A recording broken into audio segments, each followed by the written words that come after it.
की बात की जाए तो इश्तियाक अहमद शेख पिछड़े हैं तीसरे नंबर पे। यहां पर पुलवामा सीट के अंदर लगातार बने हुए हैं, यानी कि पीडीपी पुलवामा सीट पर आगे चलती हुई नजर आ रही है, लेकिन आंकड़ा कभी भी बदल सकता है। लगातार एक एक सीट का अपडेट मैं आप तक पहुंचा रहा हूं।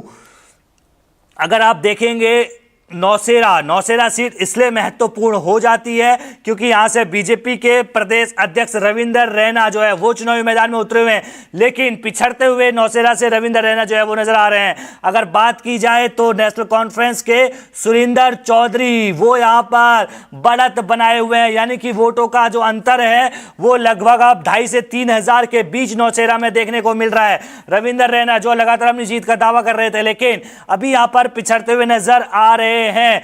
तो ये लगातार बड़ी खबर के साथ हम आपको बता रहे हैं, और देखिए तस्वीरें और टेली के जरिए भी हम लगातार आपको अपडेट दे रहे हैं। जम्मू कश्मीर रुझानों में कांग्रेस और नेशनल कॉन्फ्रेंस को बहुमत मिल चुका है। लगातार आप देख भी पा रहे हैं 49 सीटें जो है वो मिली हुई है। रुझानों में कांग्रेस और नेशनल कॉन्फ्रेंस को स्पष्ट बहुमत, यानी किसी की जरूरत नहीं नजर आ रही है। कांग्रेस और नेशनल कॉन्फ्रेंस को रुझानों में जम्मू कश्मीर के अंदर स्पष्ट बहुमत जो है वो मिलता हुआ नजर आ रहा है। धारा 370 खत्म होने के बाद पहला मुख्यमंत्री जो है जम्मू कश्मीर को अब से थोड़ी देर बाद मिल जाएगा। हरियाणा की बात करें तो यहां पर भी कांग्रेस जो है वो पूर्ण बहुमत के साथ सरकार बनाती हुई अभी तक के रुझानों में नजर आ रही है, यानी कि दोनों ही राज्यों से कांग्रेस के लिए अभी तक अच्छी खबर है, यानी कि कांग्रेस दोनों ही राज्यों में बढ़त बनाई हुई है। लगातार आंकड़े जो हैं वो हम आपके सामने टेली के जरिए रख रहे हैं। जम्मू कश्मीर 10 साल बाद यह विधानसभा चुनाव हुआ था, जिसके आज नतीजे आ रहे हैं। 2014 में बीजेपी और पीडीपी ने मिलकर सरकार बनाई थी, लेकिन इस बार पीडीपी देखिए कितने पीछे रह गई, बीजेपी आगे बढ़ गई है। पीडीपी जो पिछली बार की सबसे बड़ी पार्टी थी और बीजेपी के सहयोग से, बीजेपी के गठबंधन से सरकार यानी कि सत्ता में काबिज हुई थी, इस बार पीडीपी मात्र अभी तक 7 सीटों पर सिमटी हुई है, आगे बढ़ती हुई नजर आ रही है। लगातार एक एक सीट का आंकड़ा और एक तस्वीर देखिए। कांग्रेस का जस्ट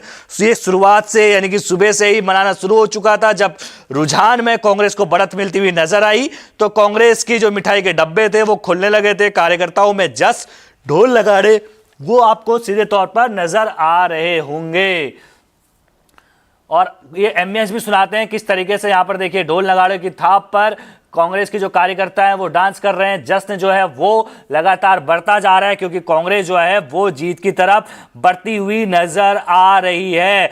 जम्मू कश्मीर की अगर हम बात करें तो अभी देखिए सीधे तौर पर बात हो रही है जम्मू कश्मीर की कई सीटों पर कांग्रेस के उम्मीदवार जो है वो आगे बढ़त बनाए हुए हैं, नेशनल कॉन्फ्रेंस के उम्मीदवार वो बढ़त बनाए हुए हैं, और कई सीटों पर अगर आप देखेंगे तो बीजेपी के उम्मीदवार आगे चल रहे हैं। उसमें 27 सीटें ऐसी है जहां पर बीजेपी को बढ़त मिलती हुई नजर आ रही है, लेकिन नौशेरा सीट पर सबकी नजरें टिकी हुई थी क्योंकि यहां से सीधे तौर पर रविंदर रैना जो लगातार बीजेपी की जीत का दावा कर रहे थे, बीजेपी के प्रदेश अध्यक्ष हैं, वो पिछड़ते हुए नजर आ रहे हैं।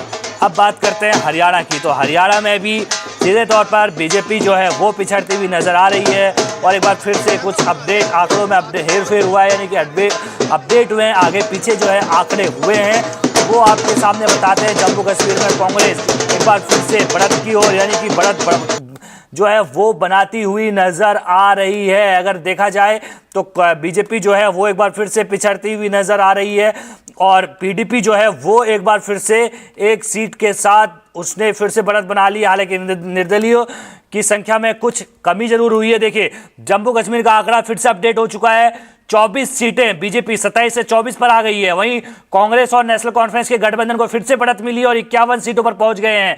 पीडीपी की बात की जाए तो 7 से 8 सीटों पर पहुंच चुकी है। अदर्स यानी कि अन्य की बात करें तो 4 सीटों पर बढ़त जो है अन्य ने बनाई हुई है। हरियाणा में कांटे का टक्कर देखने को मिल रही है। हरियाणा की अगर हम बात करते हैं तो लगातार हेरफेर जो आंकड़ों में है वो हो रहा है। अगर आप देखेंगे तो अब बीजेपी जो है 36 सीटों